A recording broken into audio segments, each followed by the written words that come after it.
India's largest motion picture epic మూవీగా అందరి అభినందనలు అందుకున్న బాహుబలి సగాలోని సెకండ్ పార్ట్ థియేటర్స్లోకి వచ్చింది.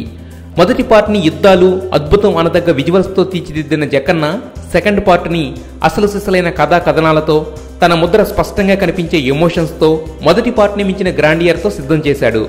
నిజానికి సెకండ్ పార్ట్పై ఆసక్తిని పెంచిన కట్టప్ప బాహుబలిని ఎందుకు చంపాడు అనే దానికి మించిన ఎన్నో అద్భుతమైన అంశాలతో ఉంది బాహుబలి ద కంక్లూజన్. అమరేంద్ర బాహుబలిగా, శివుడిగా 2 పాత్రల్లో వైవిధ్యం చూపించి నటనతో అలరించిన ప్రభాస్ సెకండ్ పార్ట్లో దేవసేన ప్రేమకు, శివగామి వాత్సల్యానికి మధ్యన నలుగుతూ ఆ సంఘర్షణను అభినయించిన తీరుకి హ్యాట్స్ ఆఫ్. ఇక రానా మొదటి పార్ట్లానే యాజ్ యూజువల్ కన్నింగ్ యాక్టింగ్తో ఇరగదీశాడు. క్లైమాక్స్లో హెడ్ టు హెడ్ ఫైట్లో కూడా రానా స్ట్రాంగ్నెస్ వల్ల ప్రభాస్ హీరోయిజం ఎలివేట్ అయింది. ఇక శివగామిగా మొదటి పార్ట్ని తన కనుసన్నల్లో నడిపించిన రమ్యకృష్ణ పాత్ర సెకండ్ హాఫ్లో కూడా అంతే టఫ్గా ఉంది. ఇక దేవసేనగా అనుష్క అభినయం సినిమా హైలైట్స్తో ఒకటిగా నిలబడుతుంది.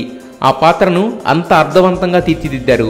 ఇక సుబ్బరాజుకు ప్రాధాన్యత ఉన్న పాత్ర దక్కగా కట్టప్ప, బిజ్జల దేవుడు, అవంతిక పాత్రలు తమ పందాలో సాగిపోయాయి. విజేంద్ర ప్రసాద్ అందించిన కథను జక్కన్న చిక్కిన తీరుకి హ్యాట్స్ ఆఫ్ చెప్పాలి. డైరెక్టోరియల్ షాట్స్తో తన ముద్ర స్పష్టంగా కనిపించేలా బాహుబలి ద కంక్లూజన్ని తెర మీద ఆవిష్కరించాడు. డ్రామాని, ఎమోషన్స్ని క్యారీ చేస్తూ గ్రాండియర్ని చూపించడం అనే అతి కష్టమైన టాస్క్ని జక్కన్న అత్యంత నిష్ఠతో, నిబద్ధతతో సూపర్ అనిపించేలా రూపొందించాడు. ఆర్ఆర్ పరంగా మొదటి పార్ట్కి ఒక మెట్టు తగ్గినట్టు అనిపించిన ఓవరాల్ సినిమా మాత్రం ఫస్ట్ పార్ట్తో ఏమాత్రం పొంతన లేకుండా చాలా రెట్లు పైనుంది. సింధిల్ కెమెరా పనితనం, Kamal Kannan world class VFX work సినిమాకి మెయిన్ ఎసెట్స్గా నిలిచాయి. ఇక సినిమాలో కామెడీకి కూడా స్కోప్ కల్పించి అందరినీ సాటిస్ఫై చేసే ప్రయత్నం చేశాడు రాజమౌళి.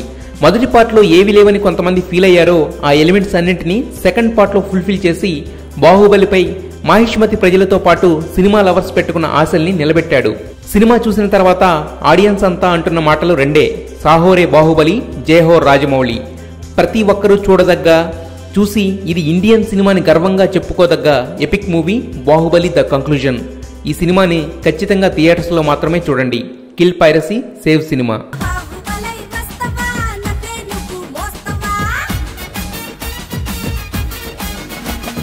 ఏంటి మళ్ళీ ఇలా ముసుగులో వచ్చావు? My life my style. ముసుగులేంద్ర కొత్త ఆట. వాళ్ళకి అవసరం, మనకు అవకాశం. నీలాంటి గొప్ప అమ్మాయి నాకు భార్య అవుతున్నందుకు I'm so lucky Kanyaka. Please అండి, మావిడ వచ్చేస్తుంది, మీరు వెళ్ళండి.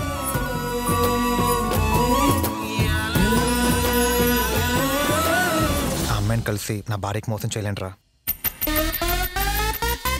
నువ్వు ఇలాంటి వాడివని నేను అస్సలు అనుకోలేదు.